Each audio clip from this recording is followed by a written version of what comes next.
Thank you, Deborah. You know, I thought I had muted it. And I did. So thank you, Deborah. I'm discombobulated. I can't get my seat right for whatever reason.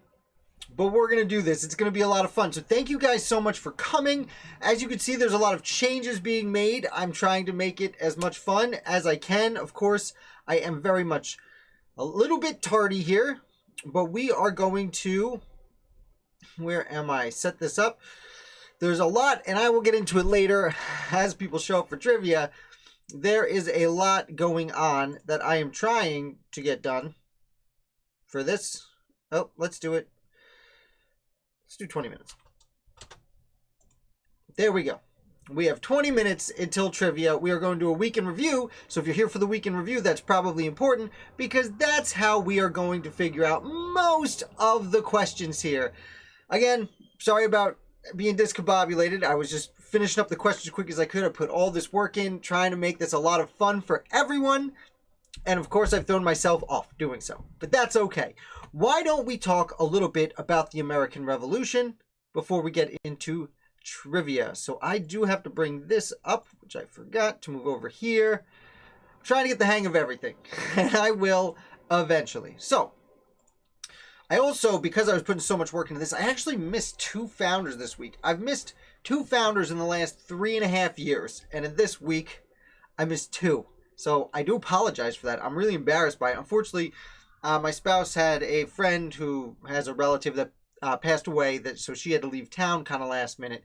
And therefore, me and the kids didn't have so much time to get work done while I was doing this. Enough excuses. Let's talk about the American Revolution. So first of all, over in the corner, you can see we are talking about Cato number 3.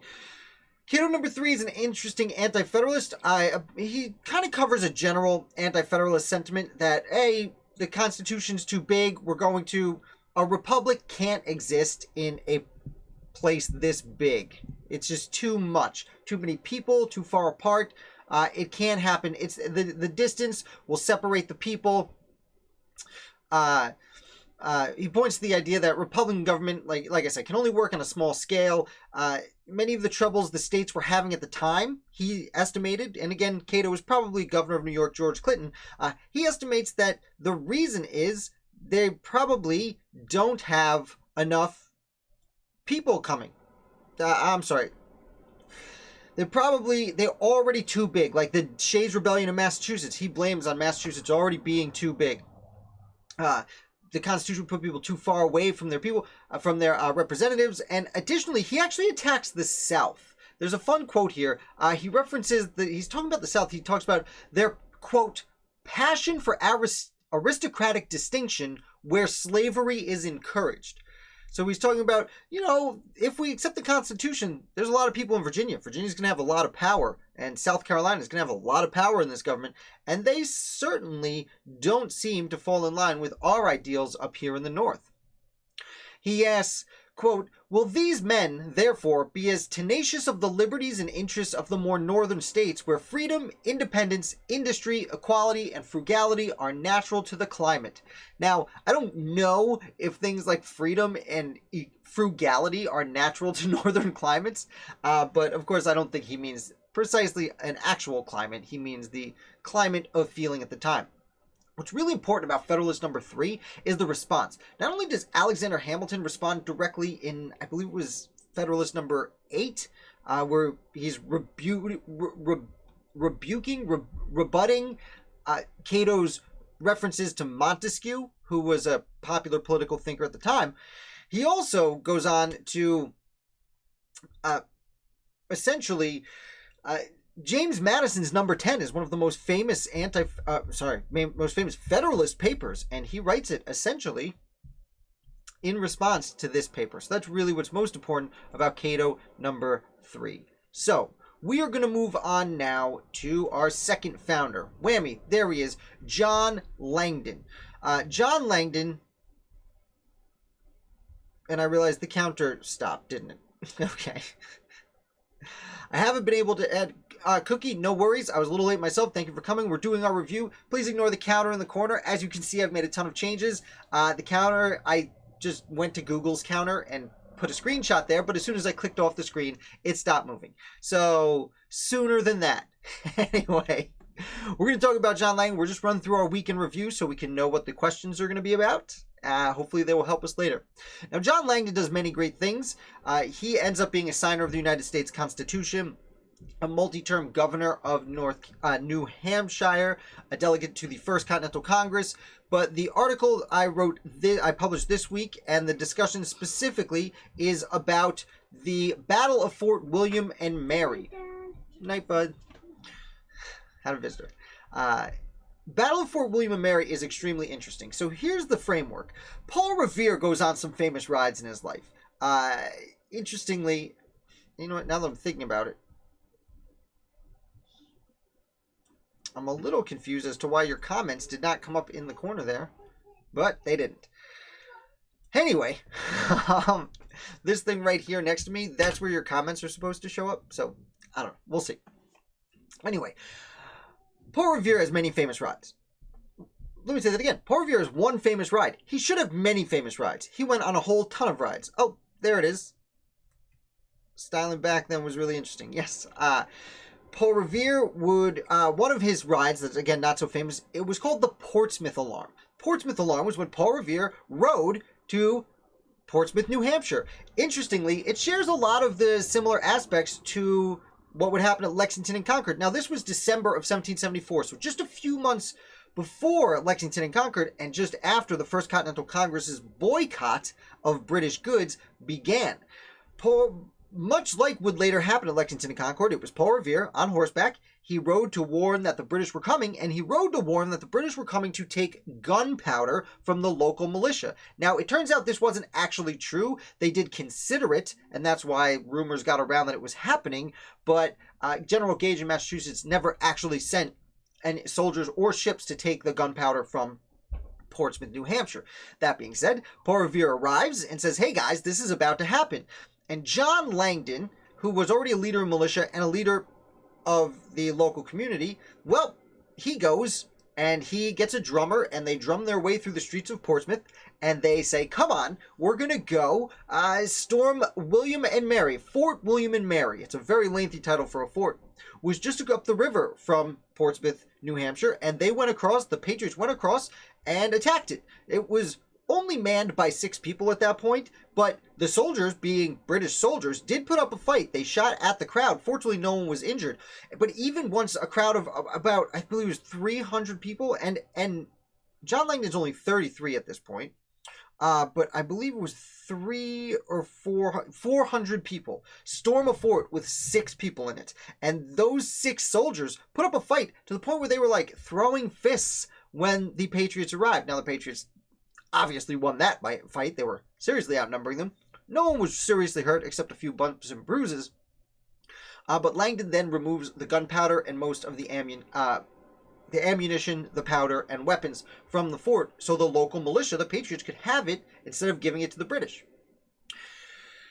The very next day, John Sullivan goes with a bunch more men and takes the cannons and actually secures the cannons from the British. At that point, although they were also British. And it's interesting that this is not the first battle of the Revolutionary War. It quite well could have been. It's exactly the same thing that happened over at Lexington and Concord just 4 months later. However, it does not go exactly the same. Well, yes, Cookie, war is violent. We have to get accustomed to that. From my perspective, the reason Lexington and Concord is so much more universally agreed on to be the first battle of the war is because there was a real battle and we actually chased the British army away and surrounded Boston and sieged Boston for almost an entire year. So as opposed to that, even though the setup was the same for the Battle of Fort William and Mary, the outcome was a lot more extreme after the other one. And as I said, Langdon goes on to sign the United States Constitution, be a 4-time governor of New Hampshire. He spends a decade he's an inaugural United States Senator, spends a decade in that position. Just one of the leading men or citizens in general, of revolutionary New Hampshire. So who should we talk about next? How about Whammy? Ben Franklin. More specifically, Poor Richard. More specifically, his hoax. And anyone just joining us, we are just doing our review of the Founders of the Week, so we're ready for when trivia starts. My timer is busted. I apologize for that. At 8:30, 13 minutes, we are getting into trivia. So, Benjamin Franklin. This is one of my favorite stories of the American Revolution, unquestionably. Even though it's about 30 years before the American Revolution breaks out, it is still unbelievably Ben Franklin. So Ben Franklin is 26 years old in the 1730s. It's 40 years before the Revolution breaks out. Ben Franklin gets a printing press, starts printing, and he wants to make a name for himself. So he starts printing an almanac, and almanacs were very common at the time. In fact, a man named Daniel Leeds had printed the first almanac almost 100 years before Franklin started, in the mid-1600s in Pennsylvania. Now, Daniel Leeds had many family members that were printers in colonial America, one of which was Titan Leeds, his grandson. Now, Titan Leeds was printing a popular almanac when Ben Franklin said, I want to publish my own almanac. One of the things that were common in almanacs at the time was astrology. We would predict the future because, why not?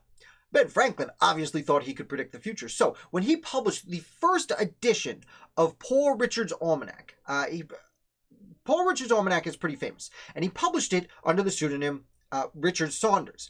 The first edition of the first publication of the first almanac by Ben Franklin, he predicted the death of Titan Leeds, his main competitor in Philadelphia. What's absolutely fabulous about this is when he prints the second edition, he says, I was right. I predicted very accurately, both the time and place that Titan Leeds would die. Now, it's very sad, it's very sad that Titan Leeds passed away. I'm so sad that Titan Leeds passed away. But isn't it amazing that I could predict this? Which was a surprise to Titan Leeds, who was most certainly still alive at this point. So Titan Leeds, who had his own almanac, publishes, hey, I'm not dead, this new kid is lying. Which the third edition of Poor Richard's Almanac published. Now, it's so sad that a great Philadelphian like Titan Leeds passes away, and this imposter shows up printing how he's still alive. It's just so rude. So, just to recap, Titan Leeds never died. Ben Franklin publishes one paper saying he is going to die. Publishes a second one saying he did die. Titan Leeds says, no, I didn't die. And Ben Franklin's third edition says this imposter is insulting the legacy of a great man by saying he's still alive. And this was wildly popular. And this is how Ben Franklin started a 25-year run as Richard Saunders and Poor Richard's Almanac. During that 25 years, he makes a ton of money. He starts franchising printing presses throughout in New York, Connecticut, South Carolina. He's one of the first people in American history to build franchises. Like we do franchising today. Thank you, Ben Franklin. Put that in addition to, like, a lot of people know he started hospitals and fire departments and libraries. He was really on the forefront of that. Franchises. Additionally, by the time the American Revolution breaks out, you have, like, Washington and Adams and Jefferson. Jefferson was a little young, but Washington and Adams and many of the other founders grew up as children growing up reading Poor Richard's Almanac. When Ben Franklin starts printing Poor Richard's, Washington's like 2 or 3 years old. So, if that can put some perspective on what's happening here, and that's why once they show up to the Revolution, that's why Washington is so highly regarded, especially by the Americans. So, that's the story of how Poor Richard's Almanac started. It's amazing that more people don't know that story. It is one of my favorite stories in American history. So, let's pop over here. Got two more we're going to discuss. Father and son duo we're about to talk about. The William Bradfords. And we're going to kind of keep talking about Ben Franklin because William Bradford was another publisher in Philadelphia leading up to and during the American Revolution. In fact, William Bradford was also from a family that had had printing houses for quite some time. He kind of sounds sarcastic when he said, I'm sad that he's dead, but isn't it amazing? Well, maybe I put that sarcasm out there. When Franklin was writing it at the time, he was very serious about it. Sometimes you really gotta... The straight man in a comedy team needs to really sell how realistic it is, so to speak. Not that I know anything about comedy writing, but I'm the funniest person I know. See, that was a joke. Anyway, William Bradford, his grandfather... So there's a bunch of William Bradfords around. When William Bradford was on the Mayflower, not related to this conversation at all, but the most famous William Bradford. There's another William Bradford who came over in the 1600s to Pennsylvania and brought the first printing press to the middle colonies, and that was this gentleman's grandfather. He also had an uncle who was a printer. I believe it was Andrew, or maybe it was Alexander Bradford. William studied under his uncle to learn the printing trade. While he was studying there, another apprentice to his uncle was a gentleman named Benjamin Franklin. And William Bradford and Benjamin Franklin apprenticed to the printing trade together. They also became rivals for a very, very long time. Now, they were kind of on again, off again rivals. In fact, at one point in his life, Benjamin Franklin loans William money. So, friendly rivalry. Mostly. That being said, I'll remind you, by the time the Stamp Act crisis happens, when the Stamp Act Congress is called together, Ben Franklin has already gone over to London. He's been in London quite some time. And he comes back only briefly. Over a 20-year period, he comes back for about a year and a half leading up to the American Revolution. But he wants to go back to continue doing what he was doing, which was acting as an agent or representative for the colony of Pennsylvania to the Crown and Parliament. William Bradford is one of many people in Pennsylvania's colonial assembly who's like, hey, Benjamin Franklin, what's up with this Stamp Act? Aren't you supposed to be telling them we don't want this? Why are you letting this happen?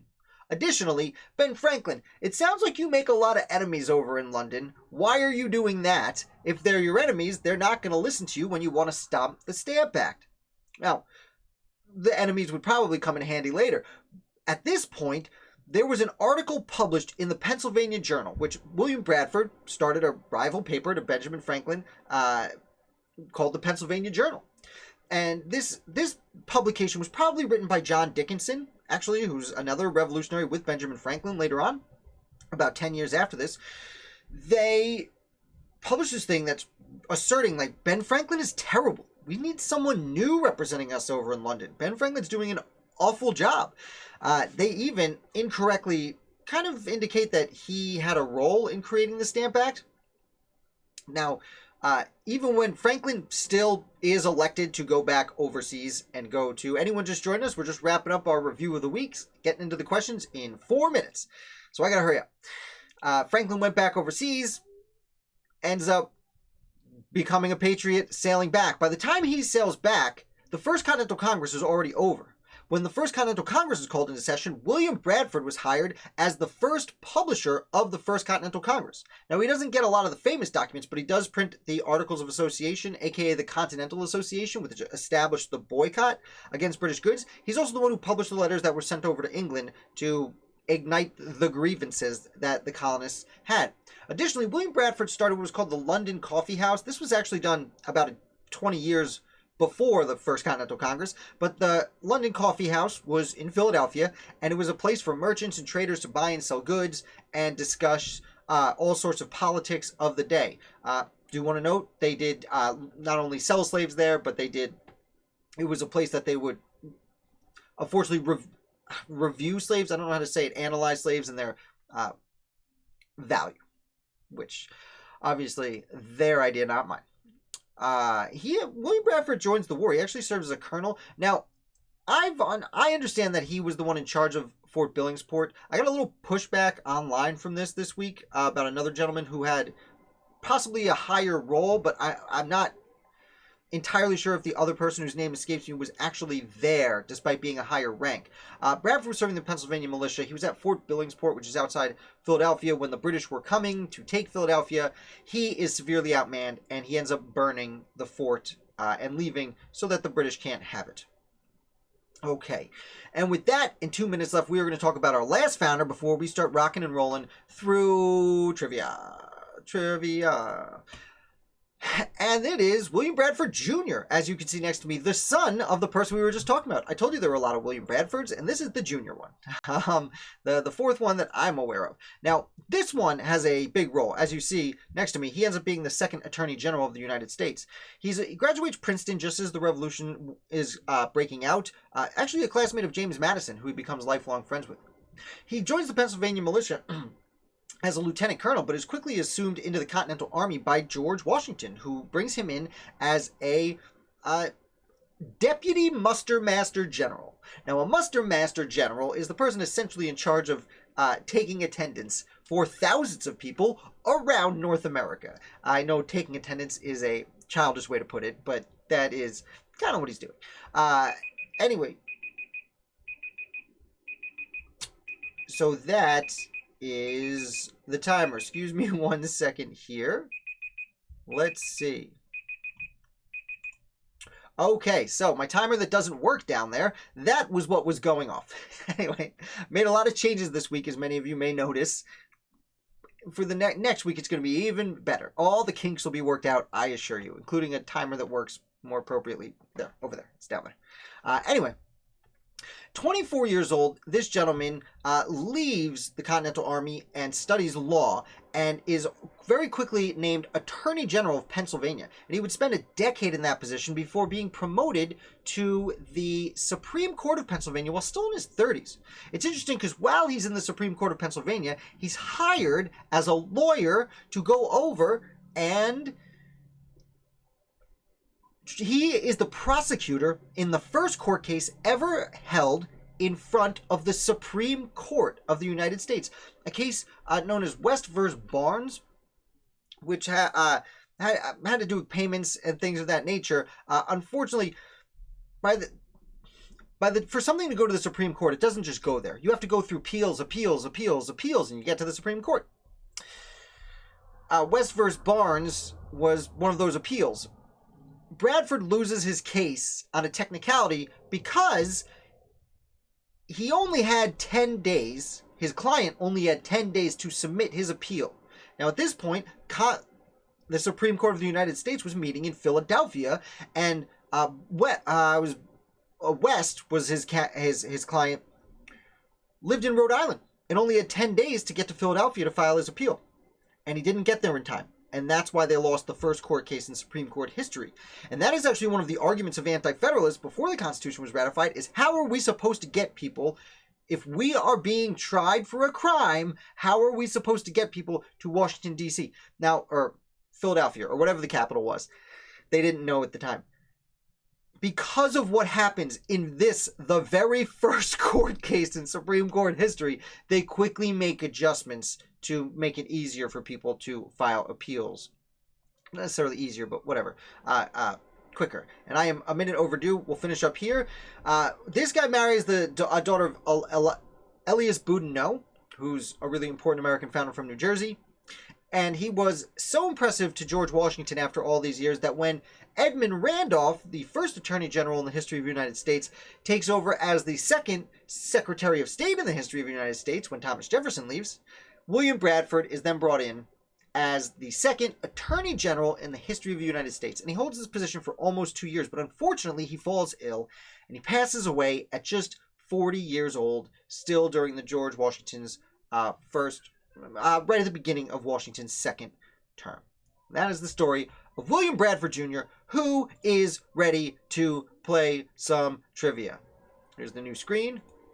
Whammy. Whoops. Welp. Why don't we go down here? Make myself not look so entirely awful. How's that? I'm getting it. I will get it. I assure you. A little bigger, a little bigger. There we go. Okay. Anyway. As I said, my spouse had to leave town while I was doing this because there was a event she had to attend.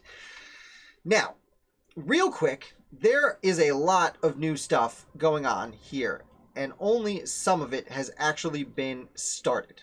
You see, I am good. Yes, thank you. Oh, are you asking about my spouse? Yeah, it was a relative of a friend. She had passed away, and she had to go leave town, which is fine, but left me with the kids, not a lot of time to do this. Now, as you can see below me, like and subscribe. But also, we have a new thing going on here. If you type !Continentals and hit enter, it will pop up after just a second showing you how much you have. So the hours are there, but the Continentals, you earn Continentals just by watching these live videos. And now, while right now, there is not a whole lot. There it is, Deborah. You already got 75. Look at you go. Now, right now, while there's not a whole lot we can do with the Continentals, I am adding games, adding games, adding games. For example, the one game we have, and there's going to be a bunch in the future, if you were to type !Heist, and then a number. I'm going to type the number 10. I am betting $10, or 10 Continentals. And now George Washington, our robot friend here, is going to say, Founder of the Day is trying to get a team together. Everyone can join. In order to join, type !Heist with an amount. So, right now, because there's a minute, you have a minute from when I submit it, for you to type in !Heist with whatever amount of Continentals you desire. Maybe start with 10. It's a nice, easy place to start. And what's going to happen is George Washington Bot is going to, okay, right now it says rob a bank. By next week, we're going to do something like storm Yorktown or something like that. I will adjust it appropriately. Again, I'm still just kind of feeling some of these things out. Now, I don't have to start this game. In the future, you guys can just start this game while I'm doing the regular trivia. There it is, Cookie. Way to join the team. And I probably shouldn't have the original, that's the first question next week. We'll get there in a second. I need to explain this. The first few weeks, I need to explain this. After a week or two, you guys will just know, and you'll just play. And I will just go through trivia. It'll be something extra you can do while we're going through the questions, making this significantly more fun for everyone, I presume. Let's see. I don't know if a minute's gone by yet. It should go by soon. Not sure why Cookie... Oh, so... Let's see. Why did it not tell you, Cookie, your Continentals? I am not sure. Did it pop up for you over here? You've been watching long enough. Interesting. We're figuring it out. And you know what, guys? Sorry if it's a little slow this week. This is new. I think it's exciting. I think this is going to be awesome for all of us once everything gets going. Is it 2 minutes for the stream? There's only so much I can check here. Oh, you forgot the S. Oh, thank you, Deborah. There it is, Cookie. You forgot to put the S in Continentals. Yeah, that's all right. Well, thank you. I was nervous. Okay, see, it says, it has begun. Everyone gets ready and loads their weapons. Again, this is not what it's going to be. Checks their equipment before hopping into the van and heading straight to the bank. So, by default, it's a bank robbery. It's not really something I approve of. But, next week we'll storm Yorktown. And we can do Saratoga and things of that nature. So, let's see. It looks like... So, Cookie, even though you forgot to check how many Continentals you have... Oh, the entire crew got wiped out. The police knew we were coming. What? What? Well, that's a bummer. So, there's a cooldown period. It's going to take a few minutes to cool down. I think it's, and I can check actually right here really quick, I believe, without screwing anything up. 10 minutes. Ugh. No, we're going to change that to 5 minutes. Because we want to play again. It's a lot of fun. We're having fun here. Is there a save? Do I save? No? Okay, we'll see if that worked. So that, I can do a lot with the chat now, and I'm figuring it out as we go. We can do things like wager on questions, like how many questions do we think we get right, or of that nature. And we can take polls. We can do all sorts of things. There's a spinning wheel, a lottery wheel we can play. I can offer prizes and things of that nature with this. Unfortunately, I'm still in the setting it up phase. I've put in a lot of late nights, despite the fact that like the top left-hand corner is empty.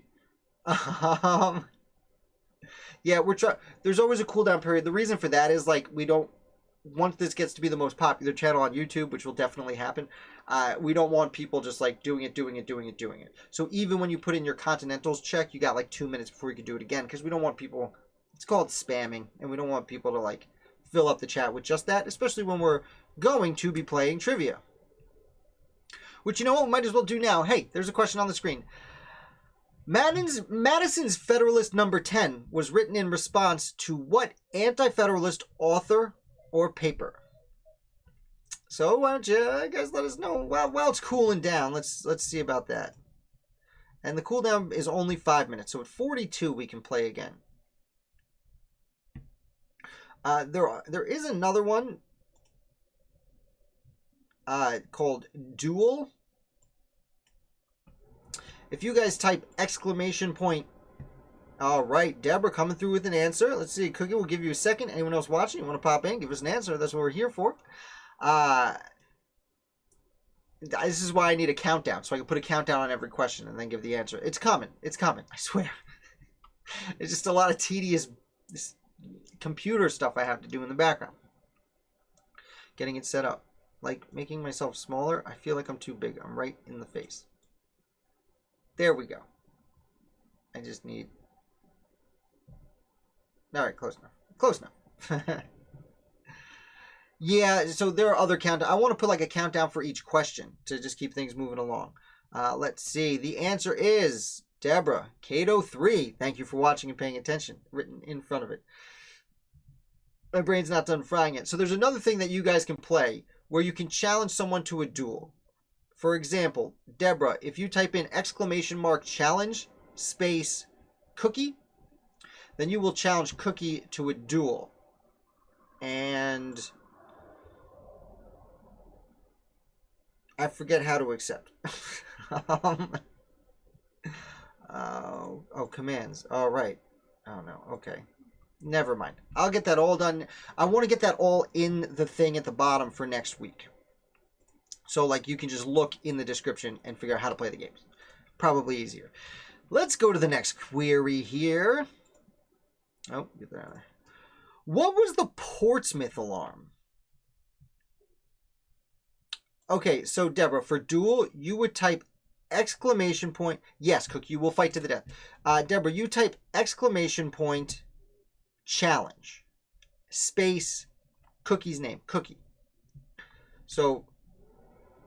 yeah, I don't want to type it in because then I'll be the one challenging to a duel. And I theoretically have unlimited Continentals. It's not. There you go. So, there, and it's, okay, so it instructs you down there. Cookie, if you want to do the duel with Deborah, you type exclamation point challenge Deborah Bird. See, this is going to be so much fun. Unfortunately, it slowed me down a lot because I had to, I have to use like a brand new software program to do this. Now, that's not entirely too challenging. It's similar. It just has all this extra stuff I had to learn. And I had to remake every image. Like when I jumped from, the wrap up to the Daily Founder to trivia, I had to redo all that. So again, it's not like it's hard. It's just super time consuming. Which, if you want to support the channel, check out Patreon in the description down below. Still trying to get up to $0 a month for Founder of the Day would be ideal.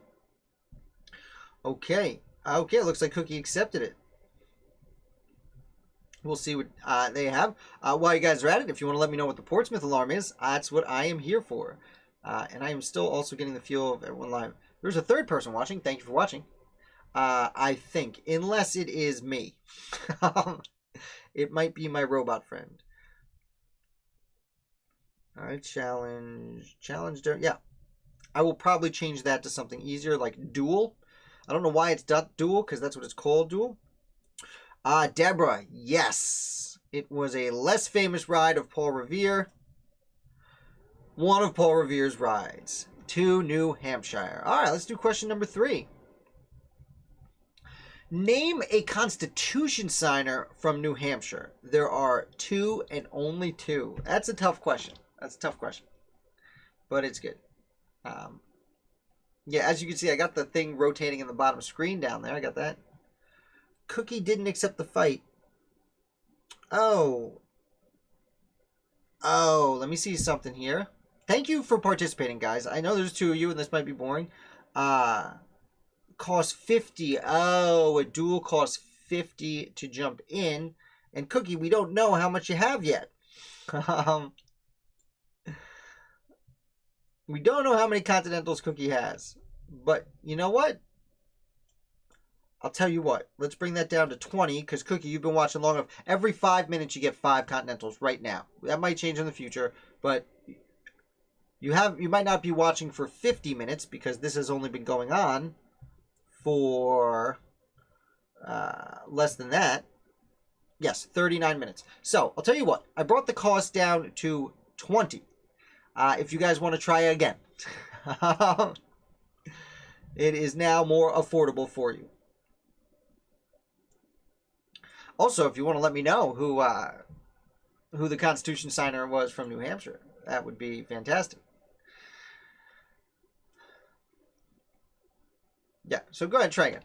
I'm not sure how far ahead I am of you because my timer didn't work. Cookie Whammy, we didn't even speak about him today, and Deborah with the one we did speak about. Look at you go. John Langdon, Nicholas Gilman. John Langdon, a little bit older at this point. Nicholas Gilman, a young man who would have a pretty lengthy career, a really important one too. Yes, which is great. Okay, getting the hang of muting them. Come on. Okay. How many times was John Langdon governor of New Hampshire? I did this one a few times. I mentioned this briefly before, but very quickly. I don't know if I actually said the number. Continentals for all. You want Continentals? Oh, how do I give out Continentals? I forget how I distribute them. Let's see. Let me see what I can do.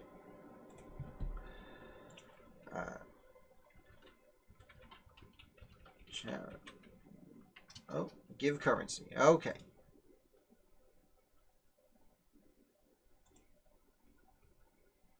I did it last time. I just forgot how it goes. It's something. I just type in something. Oh, I guess I can do... Oh, I can just give them all at once. So, Continentals... plus viewers... Let's do 20. How's that go? Do you guys all get 20? Let's see. Oh, George Washington.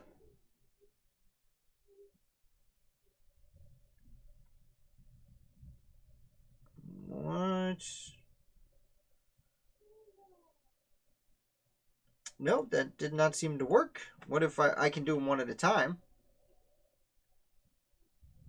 The cops have given up. If you want to get another team together. Oh, okay, so it just told us we can do another heist now. Let's do... I'm going to do exclamation point Continentals. Add... Oh, okay. It's add plus viewers 20. Hey, Troy, what's up, bud? We're just figuring out some games. Viewers 20. Do I need to add that? Let's see. Let's see if that gives everyone 20 Continentals. No, it's all right, Troy. It's all right, Troy. I was a little bit late myself. Things are new, as you know. Trying to put it all together. Let's see. Troy, how many Continentals? Troy got 95. He's ready to go. So, Troy, we don't have all the games ready yet. But we were just permitted to do another heist. So, I'm trying to give everyone free money right now. So, give me one more second while I figure this out. Tinentals. Tough word. Add... plus viewers 20. Let's see. Come on, George Washbot. Help us out. Okay, there it is. All right. I gave everyone 20 Continentals. So, if you want to try the heist again, it'll let us do that. So, if one of you guys type exclamation point heist, we can rock and roll right now. Yeah, sure, Cookie. Do exclamation point Continentals with an S. Oh, and I'm so sorry. You guys said 4. The answer was indeed 4. You guys both knew it. 4 times. 1785 to 86, 1788 to 89, 1805 to 9, and 1810 to 12. So he skipped about 16 years in there. And it's interesting, he takes a year off to go help write the Constitution. Okay, so Deborah's challenged the world to a heist. Cookie has 45. Okay, you're good. You should be good because I lowered the amount needed for a heist. We'll see what happens. It looks like George Washington Bot is getting confused by everyone talking to him at the same time. My understanding is that this system will be a little bit buggy for a little bit, and then we'll start. Oh, Deborah, it's telling you can challenge to a duel too. But yeah, it might be a little buggy the first few times, but it will get the hang of it, apparently. Oh, Deborah, for the heist, you have to type exclamation point heist and then the amount you're going to wager. Because you can lose the money. Basically, you wager the money. If you wager 10 and we lose, like before, we lose money. Anyone who joins. But if you win, you get that money back plus a little something. Heist 5, that's a good challenge. Okay, Deborah's trying to get a team in order to hit the nearest bank. All right, you know what? I'll join. I'm with you. Exclamation point heist. I'll do 5 too. I think I can do as many as I have an unfair advantage. While we're heisting, what was Ben Franklin's pen name for the almanac that made him famous? I don't know if pen name is 2 words. I usually get a spell correct. It definitely shouldn't be capitalized, but it's the name. So I put it. Excuse me. I'm joining Deborah's heist. Anyone else? Troy or Cookie? Exclamation point heist and the number you're willing to wager. And you're with us. Deborah coming through saying, poor Richard. Okay, and a 3, and a 2, and a 1, and whammy. Poor Richard. Poor Richard's Almanac. Actually, that's wrong. I should not have put that. What I should have put was Richard Saunders. I don't know why I wrote Poor Richard. I must have been in my own head. Technically, it's Richard Saunders. It was Poor Richard's Almanac. Poor Richard isn't wrong. You're obviously on the right track, Deborah. You obviously know what you're saying. But the last name was Saunders, which is the name of the female character in one of my top 5 favorite movies, Mr. Smith Goes to Washington. Oh, Deborah's throwing down a challenge for Troy. All right, Troy. In 1 second, George Washington Bot's going to let you know you've been challenged. And you're going to have to type, I challenge Deborah Bird. Now, to be fair, I'm going to change that to Duel next week so it's easier to remember. Okay, and we'll go up with the next question. So there's a lot going on now. Oh, it has begun. Everyone gets ready and loads their weapons. Checks their equipment. Ooh, casualties have fallen, but the remainder of the team made it out of the bank with their own share of loot. So I got out with 6. I got 1 point. I wagered 5. I came out with 1. It looks like I'm the only one. That's lame. Let's see. Oh, Troy accepting the challenge. Now, I could go in here. Oh, who did Ben Franklin claim was dead in the first edition of Poor Richard's Almanac? Talked about that before. That's a tough one. Who did Franklin think claim was dead? Now, in the challenge, or in the heist. Oh, I have to go to a whole other thing. I think. There's like 3 places I have to go to manage all these games. So, sorry, not sorry. I can also do a thing called quotes, which I plan on doing in the future, where you guys can, if you think something I say is ridiculous or funny, you can put it in as a quote, and then you guys type in exclamation quotes, and it'll like randomly generate something that you think is funny. Oof, Deborah, whammy. Coming through. Whammy, Titan leads. I guess that is an easy name to remember, but well played, Deborah.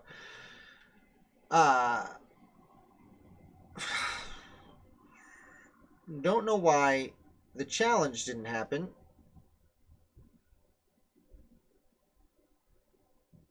You know what it might have been? It might have been because we were in the middle of the heist. You might only be able to do one at a time. Try again. Thank you for helping me play test these games. I do appreciate it. Yeah, I'm really grateful that the handful of you who are hanging out are really going for it. I'm not sure where, we had a crowd for a while there, but I guess people have gotten busy on Friday nights. Winter's setting in, so I'm sure everyone will come back for the winter. Next query. Number 7. What role did Nathaniel Gorham play at the Constitutional Convention? We didn't talk about this one this week. It is an old favorite of mine because it is a really little-known person who was extraordinarily important to the American Revolution.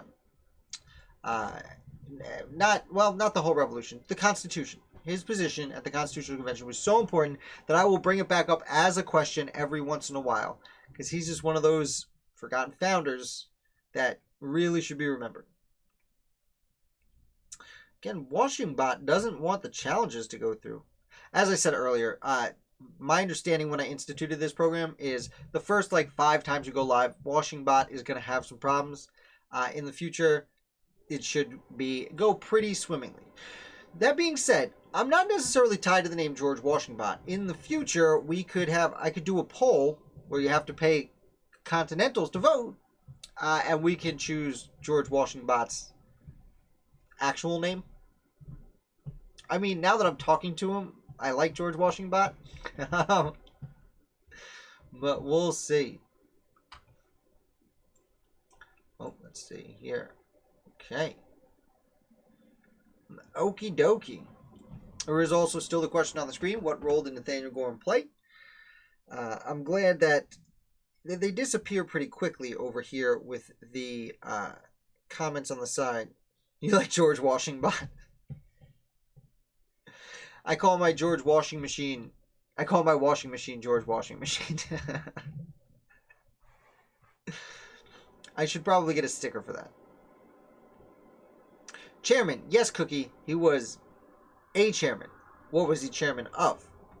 I'll give you a hint. It was a committee. Probably the most important committee, if not the second or third most important committee for sure. Give you guys a few more seconds, see if you can name the committee. Okay. Yeah, not sure why the challenges don't happen. Nick C, welcome to the party. Yeah, dude, it is Committee of the Whole. Thank you for coming. Troy coming through with it also. Committee of the Whole, something I just love. Nick popping in. We have a whole bunch of new stuff going on in the chat. So here's what I'm going to do. If you type in !Continentals and spell it right, it will tell you how much you have from watching. Now, you just popped in, so here's what I'm going to do. I'm going to give everyone some money. Continentals, if I spell right, Continentals. Had no clue he was on the Committee of the Whole. Yeah, he is the chairman of the Committee of the Whole. That's what makes him so important. Continentals, let's do add. What is it? Plus viewers. 20. Did that work? Did I do it right? Let's see. If you all get some cash here. George WashingBot. WashingBot doesn't like challenges. Yeah, he doesn't love challenges. You know what? I added the challenge while we were playing, so maybe I would have... okay. Nick, you just popped in. You will get 5 Continentals every 5 minutes you play. Looks like my additions didn't work. Let me double check here. How to give it for free. It is Add, okay. Nick, I'm going to give you a whole bunch. Okay, Continentals.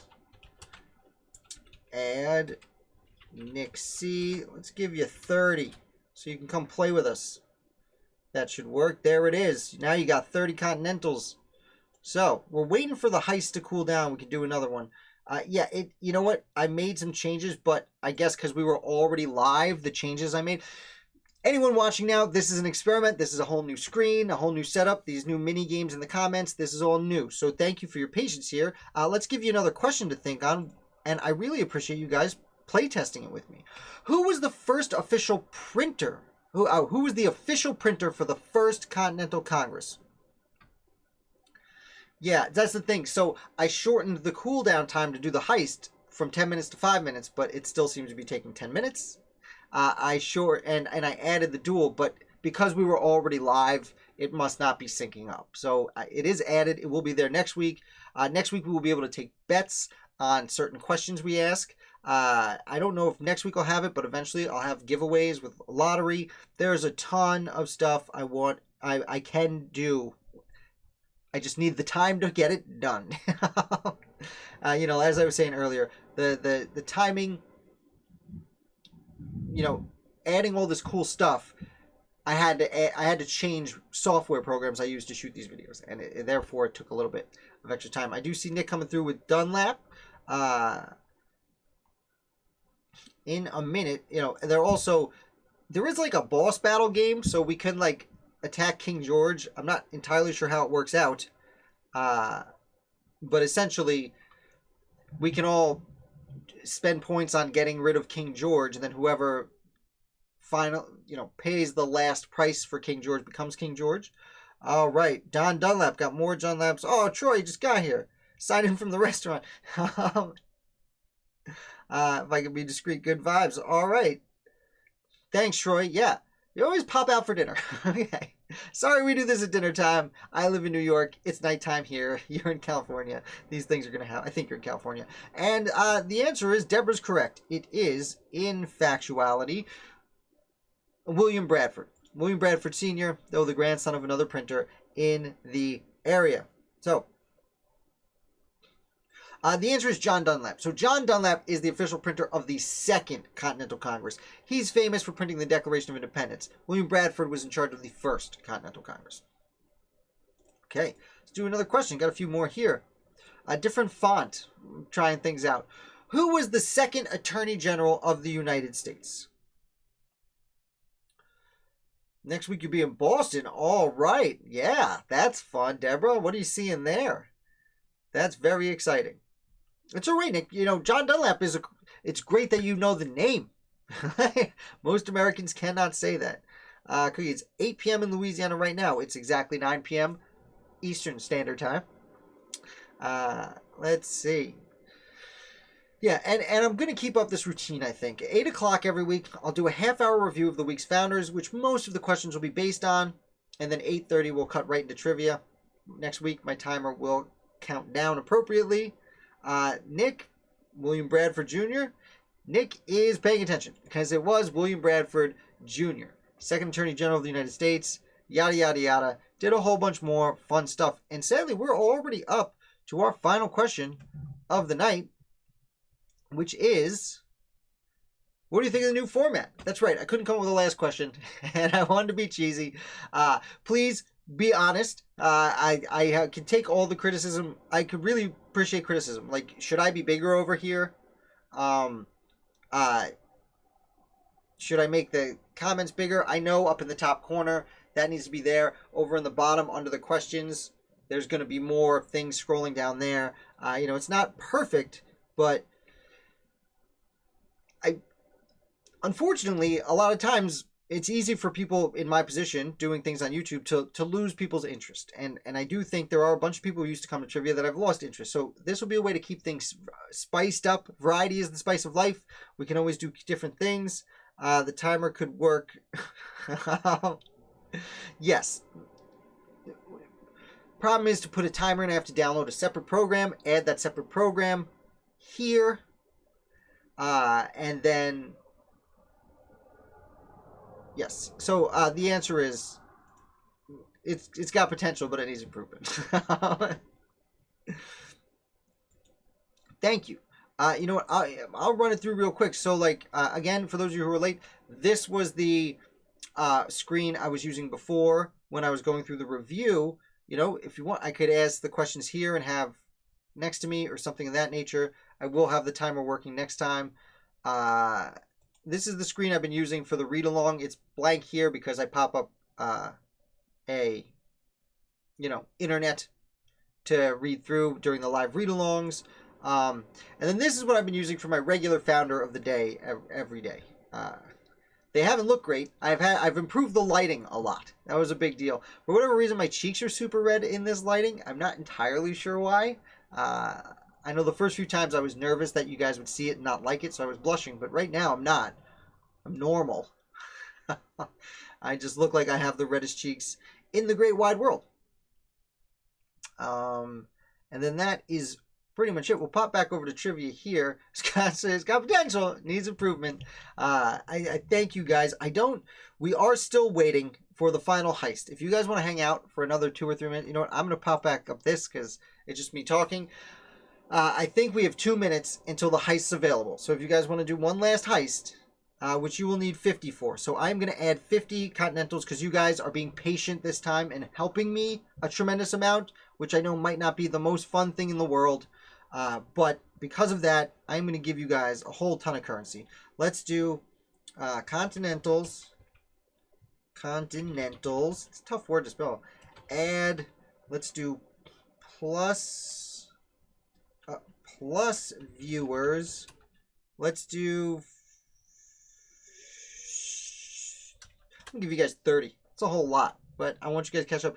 I don't think we can duel right now, Deborah, unfortunately, because I added the duel while we were live tonight. I literally, while we were talking about it, I went and put it in, and it didn't take. That's why I gave you so many now. We have about 90 seconds until we can do another heist. The heist, I changed the cooldown to 5 minutes, but it's still stuck on 10 minutes from when we started. But now we know next week we'll be able to do another heist every 5 minutes. There's also a free-for-all. I'm not sure what that is. And like I said, the boss battle where like we can fight King George as a team, which will be fun. I don't have music yet. It's hard for me to get like time period appropriate music that's not copyrighted. You know, I can go out and get like hip hop beats and all sorts of modern music that people offer streamers for free, but I can't really get 18th century music for free because generally that's, even when it's recorded, it's played by an orchestra and I don't have the rights to that. But we can do like song requests, things of that nature. Eventually I can add like sounds and stuff so you guys can trigger that with your Continentals. It's just a whole wide world of fun stuff we are going to be able to do eventually. Heist, yes, Nick. So you could try it, Deborah. It's not going to work. It's literally that's still turned off. I turned on Duel while like I said, I turned on Duel while we were talking and it didn't take, so I'm not even going to try and turn those on because I don't know how they play. King George fighting next week. And probably this heist we're doing instead of a bank robbery, that's going to be like taking Cornwallis at Yorktown or fighting Burgoyne at Ticonderoga or something of that nature. We've got, yes, so Nick, what's going to happen, we have, it's any second now, it should tell us that we are good to do another heist. And the heist essentially will say, you'll type exclamation point heist space a number. And that number is what you're going to wager. Oh